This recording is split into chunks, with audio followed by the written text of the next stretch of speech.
All right, everyone's here. So hello, everyone. Thank you for joining this interactive question and answer session with Dr. Mari Lane. So first, on behalf of the eGrad at QUT Brisbane, I would like to acknowledge the Turrbal and Yagara as the First Nations owners of the land where, like eGrad now stands. So welcome again to this eGrad with three project management module. It's great to see you all joining here from many universities and I believe different geographical focuses as well. So this live session is an opportunity for you to clarify and ask questions about the module content, but anything, like in the field of project management, if you would like to ask, like Dr. Mari Lane here that has been managing many projects, especially research projects, and if I can add some more, then I will do as well. So then as a heads up, so there will be no wrap-up video. This session will be recorded and posted as our weekly learning summary. So now I would like to extend my big welcome as well to Dr. Mari Lane, and thank you for joining us in this live session. So Dr. Lane is the previous moderator for this module, so he has great knowledge about the content, but as well as, like experiences in managing project, as I mentioned. He's the learning designer and project lead for AI in research at QUT. And I guess that topic is quite relevant as well for everyone attending this session as well. So I would like to invite Mari to introduce his research work and his experience in managing research projects. Thank you, Bernadetta, for such a lovely introduction. It's great to see so many faces here in the live eGrad session. It's always a popular topic, project management for researchers, so great to see it's continuing to be that way. My background is that I am an academic at QUT. I'm a senior lecturer, and I am currently a learning designer within the research portfolio at QUT, and also leading, as Bernadette alluded to, leading a project where we are, I guess there's kind of a couple of well, interestingly, to get the terminology right, there is a project, because it is short term, it is limited by time. There is a project to get a new AI platform for QUT, of which I am part of. And there is also a program, because it is an ongoing thing, to support researchers in their use of AI. And so I'm leading both of those. The project is an interesting one in this context, in that there was special funding put aside for it, and there is now a project team. So there is a project manager, a project coordinator, a business analyst, and an IT solutions architect on the project team in order to deliver this particular tool. And it, as projects have, it has a particular time frame, and it has deliverables, and it has scope, and it has all of these things that you'll see in the project management terminology.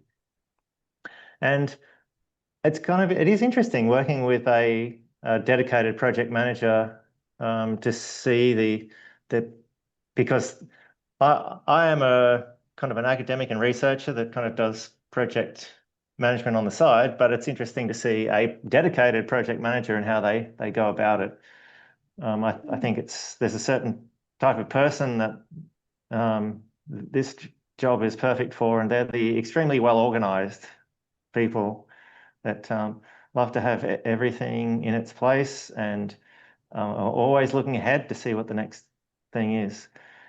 So I guess my other experience is well, actually before becoming an academic, I worked in architecture, so I have some experience in project management of architectural projects as well. But did my PhD at QUT as a self-driven project. So as many of you will be, picked my own topic and was my own project manager for that particular research project. And since then, I've been involved in multiple projects where I've collaborated with others, and they haven't been kind of formalized so much like the project that I'm currently on for the AI platform. But still, in all of these examples, the same processes and the same ideas are relevant, where you have to have your scope, you have to have to define what you're doing, and you have to be organized enough to have a time frame in mind and adaptable enough to move the time frame when circumstances dictate that, and work with the stakeholders. At the moment, that it's more of a formalized process of working with the stakeholders at QUT, but on a much smaller scale for research projects I've worked in. It's just a matter of emails and phone calls and kind of a more conversational type of collaboration than the more formal style. So you'll come across all styles of working in project management for research projects, regardless of the current research project that you're working on. That's a short introduction to me and my experience in project management. Thank you so much, Marie, for elaborating your experiences so far in managing projects. And, seems like, actually, you have mentioned several key elements of the project management as well. So I would like to invite students here as part of our first engagement or as a warming up. So in one word, how would you describe project management? So then you can add in the chat room as well, what is your thought about project management? And you can add one word in there. And I would as well saying that this is an informal and interactive session. So please feel free to add your questions in the chat, or if you want to ask directly about the, particular questions that you have or clarifications. And we got some response already. Time management, yes, really good. And order, prioritizing it. So meet deliverables, uncertainties, organize. Yes, all those words, don't blow the budget. So Marie has touched as well about the scoping, deliverables, routine activities, and stakeholders. All right. So Marie, if you don't mind, structured planning, yes. Marie, if you don't mind, I would like to ask you, what would be your biggest challenge in managing a project? Biggest challenge, I would say that the biggest challenge is actually the unknowns, because it's all about those things that are listed in that people have just put in, and I'd probably say something like organized and structured as well. But the challenge, like as an overall statement, the challenge is what to do when things go wrong, and things inevitably don't stick to the exact plan. So that the challenge is being flexible despite the fact that you're still wanting to be organized, because someone once told me that when they flew a rocket to the moon, it was only on target for like 5% of the time, and the rest was correcting to get it back on target. So, it's important to be all of those things that people have identified, but the biggest challenge I've found is to not be too stressed about the fact that sometimes it goes off target. Right. Yes. I guess that's why, like in project management, it's right in the beginning, we talk about the uncertainties, like things that might, like unexpected happening, like that's why probably I guess planning is important, right? In project management. So I really like that you touch about the flexibility in your responses, in your answer. And students actually in the discussion forums really highlight about balancing, like when you set up your goals, for example, SMART, like you won't have to have the structure, but like sometimes you need flexibility as well. So I have a really tricky question here, Oh, and I don't. I think Catherine has her hand up. Is that right, Catherine? But just in Oh case you're yeah, moving yeah, to another Catherine, topic. come and yeah, yeah. Sorry, I didn't Sorry, see I that. just Yeah. wanted to add 2 points related to what Murray just brought up. And obviously, that's going to link up to what you're just about to talk about, Bernadetta. So, this week was quite an interesting discussion in terms of not only flexibility, but stress testing assumptions. So, I do have a couple of friends who work for John Holland, the project management group, and they are always telling me that when they get a project plan, they always tell themselves if it's a 12-month project, they know they're going to be on it for 3 years. So there's always that buffer zone in their head, even though they're working to a 12-month plan. So I guess um, not taking, kind of the bigger project, but obviously, if we're talking about research projects and um, PhD, HDR, thesis work, um, what would be, you were just saying that, you shouldn't stress too much about the little things, but obviously there's also a deadline, and there is, like, you can't be in the PhD or HDR research ad infinitum. So you just, so are would you say that there are times where you really have to compromise, I guess, getting more data and then just altering what you had planned to do or what you were hoping to produce in that research work? That was a lot of things. And I also wanted to say, Murray, I just completed the AI in research module, and that was really excellent. Thank you. Oh, good. Yeah, it's only just been redeveloped, completely redeveloped. So you're probably one of the first to have done the new version. And we haven't even promoted it yet. The promotion is going out on Thursday, I believe. Um, Now, your key question was compromise, I think. And yeah, I think the key thing is not like to not get too stressed about it, because I think the one of the traps in project management is to make all of these grand plans and expect that everything is going to follow the first version of whatever plan you have. And the example of projects sometimes taking 3 years when they were planned to take one is one example of how projects don't always go exactly as planned, and your research project will inevitably also be like that. And so keeping to deadlines is inevitably going to kind of increase your stress levels. And sometimes a little bit of stress is okay. It can make us perform better sometimes, as long as it doesn't sort of go into anxiety. Some level of an impending deadline can be useful. I think my point mostly is that make all these plans because you absolutely need to. But yeah, I think the idea of compromise is another good one. Like that, but be aware that there will be changes and there will be compromise, and that the good thing about your research project is that there will always be someone there for you to consult to work out what the best compromise is, because it's never going to be perfect.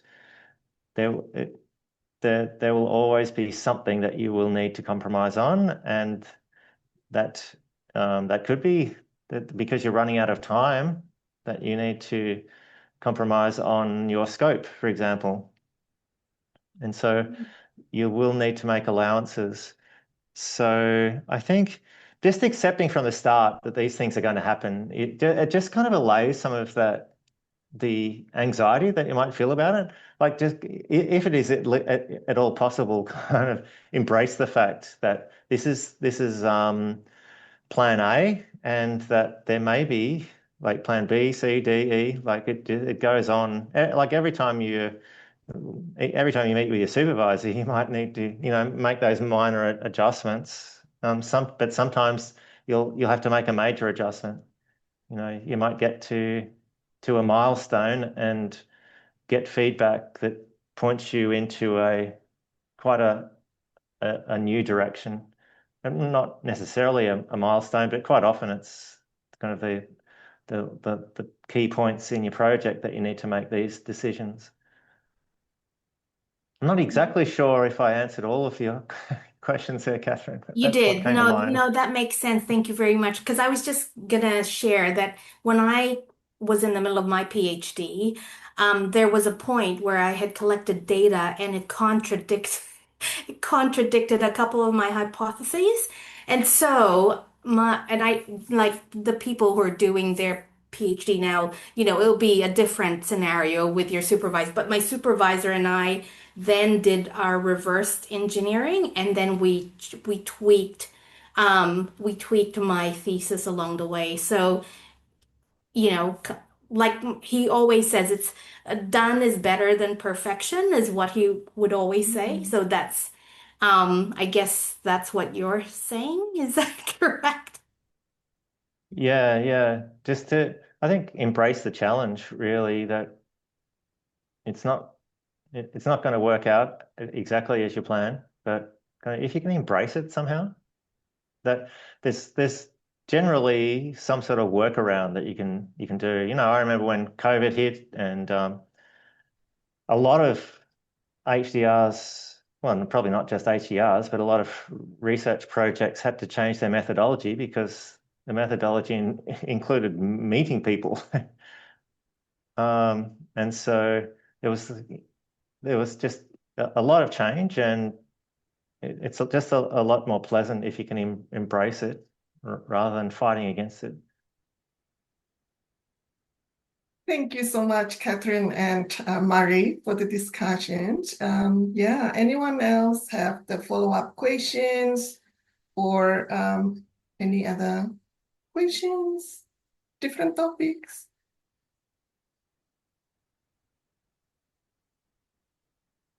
I have a question to Maury. So I assume you have a lot of people working on your team. So what do you apply considering project management to make sure that collaboration is effective, and how do you deal with conflicts? Because quite often all our researchers and research students will work on a team, and how do you apply all the fundamental rules of project management in this situation?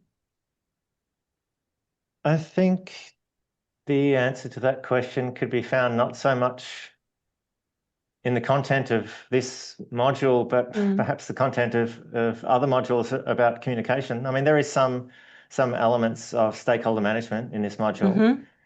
But the best way to bring a team along with you is to communicate with them effectively, and I think to stick to the topic at hand, because often communication can go off on tangents and can often get sidetracked by the issues that aren't as important. So I think keeping as focused as you can on the issue at hand allows everyone to see where you're heading, and can share the vision, if it is a vision, and to also, it's also a kind of maybe an emotional intelligence thing as well.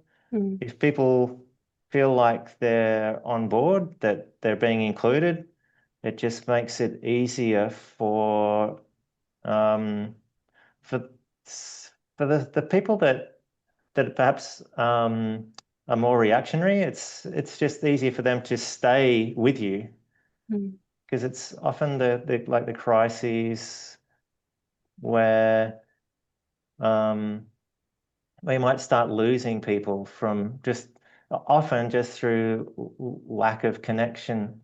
It might not even be the content of the project itself, but just the way that they have been dealt with that might be the issue. So the answer to that question is really with sensitivity to Mm. the needs of the people involved. Mm. We have a few Mari, questions. Mari, we have three students here raise their hands. So if you don't mind, I would ask them actually to mention their questions, and you can collect and answers, like at the same time, or you can choose which one, like Yeah, I think what Jenna what had. you prefer, I think one-on-one or just collect all? I think Jenna, you had your hand up first. Okay, all right. Thanks so much, Murray. Great discussion. I do have two questions, but I'll try to get through them quickly. The first one is about funding. So in the projects that I've worked in the past and currently, there's either two different scenarios. Either there's an underspend or there's an overspend. Projects very rarely get spent perfectly over that course of the timeline. And so my question to you is how do you deal with an underspend or an overspend? So that's the first question. The other question is about that triangle, the time, cost, quality. And in terms of research projects, what do you prioritize? Which part of that do you prioritize?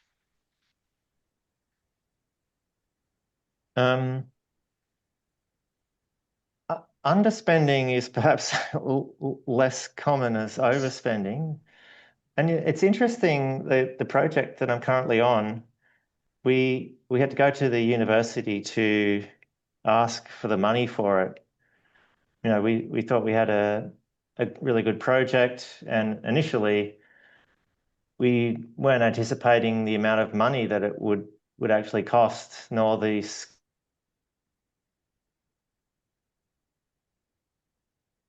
or maybe it was just actually university processes that led us to the point where we needed to apply for all this money. And the university has an interesting way of dealing with the issue of budgeting. So there's the university has a priority at the moment for IT projects, and so that it's one of the few areas in the university that they are allocating quite a significant amount of money. But the way they're dealing with the fuzziness of the figures to start with is we had to apply for an amount that was plus or minus 50%. And so that's a lot. That's a lot of wriggle room, isn't it? That's a lot of wriggle room. But it comes in two phases. Initially, there's a feasibility stage, and which we're currently in, and then we need to go where they released like maybe a quarter, or maybe a fifth of the overall funding, and then we need to go back in June, July, and ask for more. And I think at that point we will need to be a lot clearer around exactly how much it will cost. But that is one approach to, if like, I guess the money needs to be there, but one approach to that issue of cost is to not fix it too early, to start a project with an awareness of what it might cost, and then have contingency for quite a bit more, but also potentially for less, and go through a feasibility stage where the initial commitment to the project has been made, but it's entirely possible, given some circumstances, that it doesn't get across the line still, and then go back and make a second commitment to the project with a clearer budget. otherwise, I'm not really sure how to answer a question around underspending. You just have to give it back. Like Well, with the either project that. we're working on, it's mostly these projects that are highly salary dependent. And so I work in Townsville, so it's a regional area, and it's quite difficult to employ staff. So that's where our underspend comes from, is that we've been given money from, MRFF or, NHMRC, millions, to employ staff, but because we can't actually get the staff, we're having to do everything with a very small team, but then we've got money left over because we haven't been able to pay the salaries. So the only thing that we've been able to do is a no-cost extension. But yeah, or try to find somewhere else to pay I mean, pay money, because we don't want to give money back. yeah, I know what you mean about, you want to maximize. It's hard to get this money, and you do Yes. feel reluctant to give it back. But I mean, if we do look at it, universities are in a not-for-profit sector, and so we're not giving money back to people to go and buy their next Ferrari. The money is just going back into the system, presumably, if it goes back to the university. Or even if it goes back to the government, I suppose, another not-for-profit. It presumably the money isn't wasted, and it isn't just going into someone else's pocket. So I mean, I don't feel that bad if we underspend in the project, because the main thing is the deliverables, and if it's done under budget, well then you've got something to put in your CV for the next time, because most projects go over budget. It's a feather in your cap if you've been able to go under budget. And I think for your other question, I think there's a quiz. In fact, I think there's a couple of quizzes in the module at various times about time, cost, and quality, and people's experience of, what is the biggest challenge, or, what is the hardest to meet, or something like that. And generally the responses are the same each year, but I mostly, I think, revolve around time, but it's really the nature of the projects that of the people we're asking. If the majority of participants are HDR students, then often there is less responsibility for cost apart from kind of living expenses. And the quality is dictated by the fact that at the end there is someone to tell you that you have passed and the quality is sufficient. And so generally, for HDR students, time becomes the biggest impediment and the hardest to overcome. But that would change for other projects where cost is an issue, and I expect that that cost may well dictate the larger projects, certainly a lot more than HDR projects. All right. The next one, Denise, if you would like to share your questions. Okay, thank you. Sorry, my camera isn't working to just get my question through. I've been reflecting on the last week's session about stakeholder analysis, and I have a challenge, for example, within a PhD context for those who are doing PhD by publication. You find that as a PhD candidate, you submit a manuscript, and the journal has a lot of power in deciding if your manuscript is published. But they might have less interest because they do not know much about this project. And Who so has the power, did you say? I'm looking at the stakeholder analysis in terms of power and interest. Yeah. Yeah, I'm looking at the journal. They have a lot of power in terms of deciding if your manuscript is published. The journal. Yes. Yeah, okay. Yeah, so in the end, you find yourself stuck because they might take 9 months to 1 year to get this manuscript through. Meanwhile, the milestone deadlines are there for you to manage. I don't know how this can be worked through within a PhD context. Oh, yeah. It can definitely be an issue when Thank you. you're writing a thesis by publication, and you need those publications out there. And yeah, and so the timing is particularly tricky, and maybe is something to coordinate from the outset, that you need to be aware of interim timelines. So whereas a thesis by monograph has kind of one big deadline at the end, a thesis by publication has to have earlier deadlines. I mean, it's entirely possible to just submit all your articles with like 6 months to go and hope that they get through, but rather dangerous. And so, yeah, my experience is that you need to, like plan a scoping review in the first 6 months, and then you have to work out how you're going to generate some early data that you can then publish on that. It's actually, I think it's a more challenging project management assignment to do a thesis by publication than it is by monograph, because of the multiple deadlines, and even more complicating is the fact that you don't know how long it's going to take to get published. You might get 3 rejections, and it kind of just keeps on putting that time frame back, and you can't rely on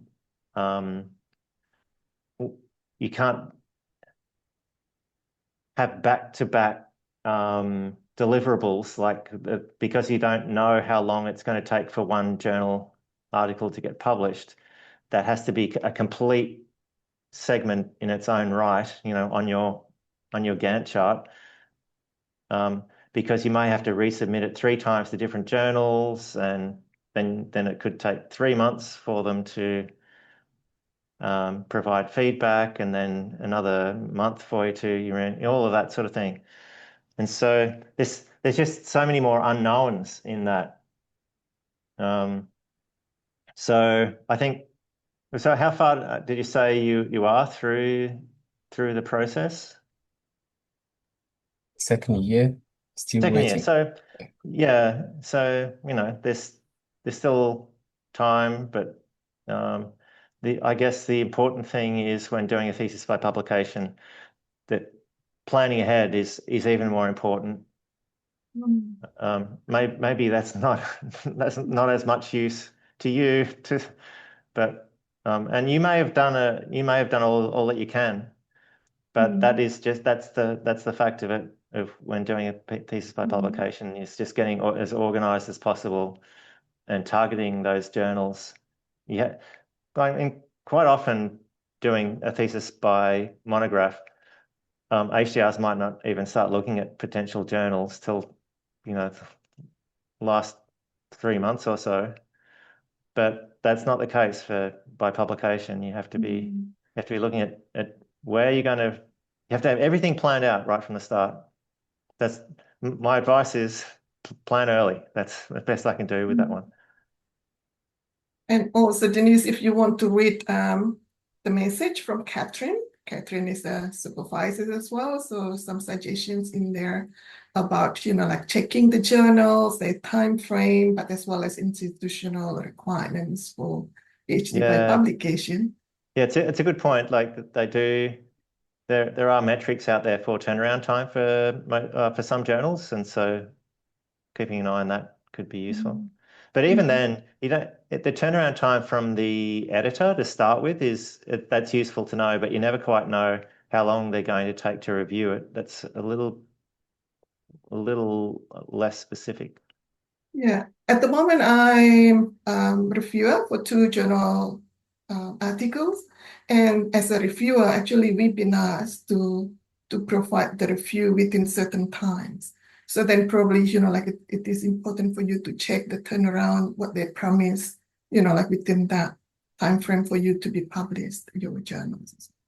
So, and we have two more students asking, Utpal and John and Nona next. So Utpal, do you still want to ask your question? Yes, actually. Thank you. And first of all, the thing is the thesis by publication is the one thing. That another thing is, suppose you are working in your second year and you have to collect the data, then interpret the data as well. So how would you divide it, your time frame? So one thing in some journal, if you have the limited data set after you ready your manuscript submitted into a journal, they're saying the data set is still very few. So by that time, what you are actually managing your time, first interpret those data or collect a huge amount of data first, then work on the interpretation and the model side, then analyze your result. So actually, my main question is the how you could divide it, the time frame, and how you do the priority-based work. Because for us, actually, Catherine actually mentioned that they are not giving to funding us for infinity of time. So the time frame is limited. We need to work within this limited time frame. Yeah. Yeah, I mean, it's kind of the same. I don't know that I can give any different response than the last one, but apart from to acknowledge that it is a challenge, and that that it's more or less breaking the project into the various outcomes that you need and working backwards from what outcomes you need. You don't, if you're doing a thesis by publication, it isn't just one project in a way. It is, you've now got, say, if you need 3 publications, you've now got 3 projects, and you need, a timeline for each of those, and you need to work backwards from when you need to submit, given that there are time frames for both sending to the editor and getting it reviewed, and then receiving feedback. So that is one thing, but still, if you were working on a new project and you are creating your new database, that time it is sometimes difficult to create your own database, then work on the interpretation and the model for the algorithm to predict your dataset, which one is the best or for the. So sometimes a little bit difficult to access the private data set from the hospital as well. So when you're trying to creating your own data set, it's suppose if you have some limited 2-patient data set of MRI data, then you are still trying to get more data set.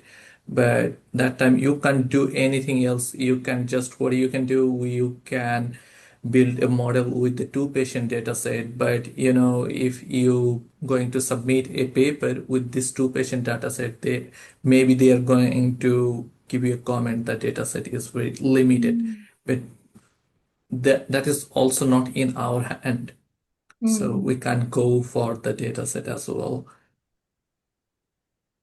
Mari, can I chip in here? Yeah. Okay. From my experience, actually, project management is about making decisions as well. So then, and for you actually to think about what you have, like scoping properly. And scoping is about defining your problem as well and anticipate everything. So then at the end, it is about exercising your decision-making skill as well. So then you have to decide what I can forego, which one I have to, like leave it, and what strategy do I need to do? That's why planning is really important, and making scenarios. So how about if this, like go wrong, then I have another alternative. So as Mari mentioned, like during implementation, so many things that can change. So yeah. Okay. All right. Thank you, Paul. And can we go to the next one? I think John. Yeah. My question is just how do you handle it when stakeholders want different things, and what can I do, for example, to keep the project focused and on track? Yes, it's I think it is inevitable that the different people involved are going to have their own objectives. And so if you are the main researcher in this, if you have the power to do so, then it is up to you to work out which of these competing voices in which circumstance best aligns with the overall goals. So if you stick to the facts rather than the loudness of the stakeholders, then you always come back to what the main aims are. That can help, but it isn't easy. Like if you've got two people wanting to go in different directions, then again that becomes a matter of communication and people management rather than just the working out the time frames. Yeah. And the more difficult part is going to be working with the people and the time frames, because the time frames don't talk back, Yeah, so for example, let's say a company is funding a research and they're wanting the data analyzed to go a specific way, while the supervisor wants the data analyzed a different way so they can explore more avenues for further research. So in those situations, what would be the ideal, I guess? Because the original plan was sort of just to analyze the data and get some results out of it. But if you have this sort of different potential to analyze this data, what would be the way to go? Yes. I guess the thing is, well, what do you think? Yeah, I'm not sure. That's why I posed the question. Well, you need to also look at like if you're completely unsure, like it might be outside your experience. And so if it's outside your experience, then you need to get further input. And are the two stakeholders, do they appear to have enough information for you to make a decision if it is your decision to make? And if you don't, then you need to look elsewhere. Now, quite often it's good to get a third opinion, if not a fourth or a fifth, just find out more information. Unless there's my experience is unless there's a direct deadline, and if you're not sure, then it's best not to force the decision. It's best to make the decision when the decision is ready to be made, and only you will know. But and sometimes also you have to acquiesce to the people that just have more power in this situation. Even when you think it might not be the best decision, if they are the ones that have the most influence, or they have the money, or they are in charge of the project, and you're just a smaller player. Sometimes, even though it's always a good idea to point out to these stakeholders that you might not agree with them, or in other cases, it's also a completely a legitimate approach, and I encourage you to also share the fact that you don't know the answer to something, and that you're wanting to find something out. What do you think, Bernadetta? Do you think that Yeah. what's the best approach?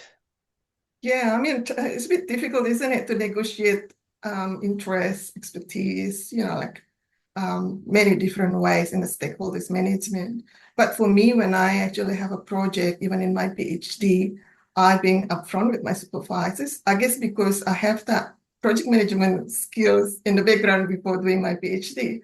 So then I asked them, what are your expectations? Like, oh, you do your own things. Okay. then I come with the alternative. If they post things, I will not say no straight away because, sometimes it's create more problems. So then I said, I will give a try within 1 month and I come back with you with whatever I have. So then if I can't do it, then I come back and say, sorry, I can't do it. This is the alternative. So as long as I guess you like you still keep the conversation going. So and that's why you can find the balance. I think stakeholder management is about balancing, isn't it?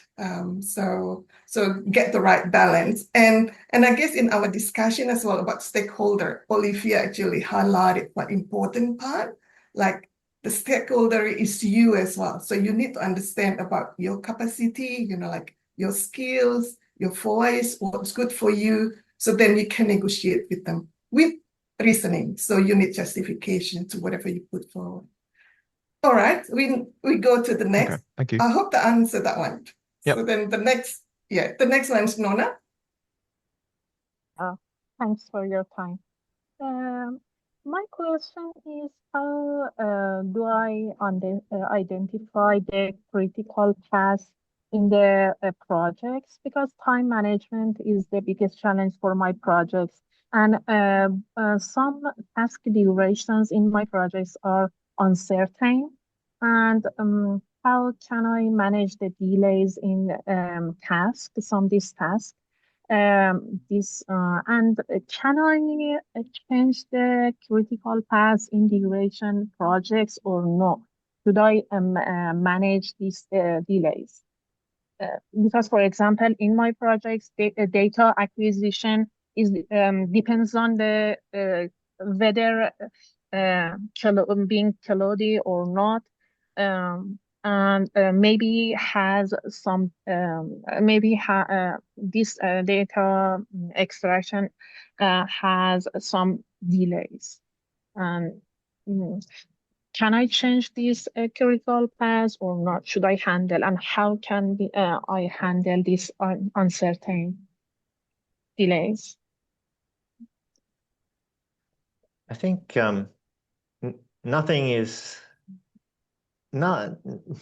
pretty much nothing in your project is definitely fixed. It's hard to find something that is absolutely immovable. So delays are just one way that your project may change direction, and that your critical path may need redirecting. So I guess I would suggest that delays are inevitable, and critical paths are probably not the first thing that you'd want to try and change. There's probably there's a hierarchy of things that you might want to address given delays. So are there smaller things that you can alter in order to still ensure that you're on track? And if that doesn't work, it's a matter of prioritization. What are the lesser impacts, and then if it gets to the point where you need to make a major change, then so be it. You just need to go through the process. I mean, universities are always very aware that research projects do change. And so it's just a matter of being upfront and aware of what the changes may be. Thank you so much. Yeah, very good, Marie. I guess sometimes students, or when you do your research, especially as an individual, you forgot documentations. I guess on the way when you do your research, if you face problem, you have delays, probably it is better to document them. So just read those documentations like project management deliverables. Sometimes in project management, you need as well deliverables, not about technical, but as well as project management. So by having those notes, probably helpful when you want to ask extensions or discuss with the supervisors to find solutions. So it's just very practical practice, I guess, that I would like to share as well with you. So we only have very limited time now, which is last question if anyone have here. No? Could I ask a question just of the module? I'm just interested because I've included those AI prompts in, I think, in all weeks, and maybe a couple each week. I'm just kind of interested whether people find them useful or not. So I kind of took the view of like the prompts are slightly different than than prompts you might have come across before, and that I try and pack everything into one prompt that will then ask you questions rather than you just asking the AI questions. So yeah, I can see a few comments in the chat that they are helpful. So that's good to know. Right. I So think for me, like seeing AI in there is like this whole, oh, you can't use AI. Then we're going through this sort of like, and I don't know how Murray has to cope with this, the whole resistance to AI within the university sort of makeup. My supervisor just goes, no, you can't do that. You can't use AI. And it's like, but now it's becoming a tool and we're actually teaching it. It's becoming, and you're going to have in the future, we're going to have whole, like almost courses on being able to use AI. And you see in the papers, if you're not using AI, you're getting behind the 8 ball. And you see all the the programmers, they have to use it because if they don't, it takes them too long. Yeah, it can be a tricky space for HDR students, given that on the one hand you're doing a research project, and from the university perspective, we'd encourage you to find tools that make it as efficient and effective as possible. But then the flip side is as a student, you also need to be demonstrating that you have the skills and you're not just outsourcing the work to a machine. So yeah, we have some guidelines coming out, or they've just kind of been released to make it a bit clearer to HDRs at QUT, what is appropriate and what isn't appropriate. So if you're at QUT, have a look out for those. They'll be announced along with the new module this week. And I see it. I've seen a number of comments that you've put into the chat too, Christy. Thanks for those. They were really, really good, really insightful. Thank you. Yes, I've been monitored the chats. Thank you so much for students that have put messages in the chat, and those the one that are attending this one ask questions. So if no more questions, I would like actually to thank for Murray for providing us with his valuable time, knowledge, and insights in this live session. And thank you again, everyone, for attending and participating in the module. For those who are not able to join, please listen to the recording.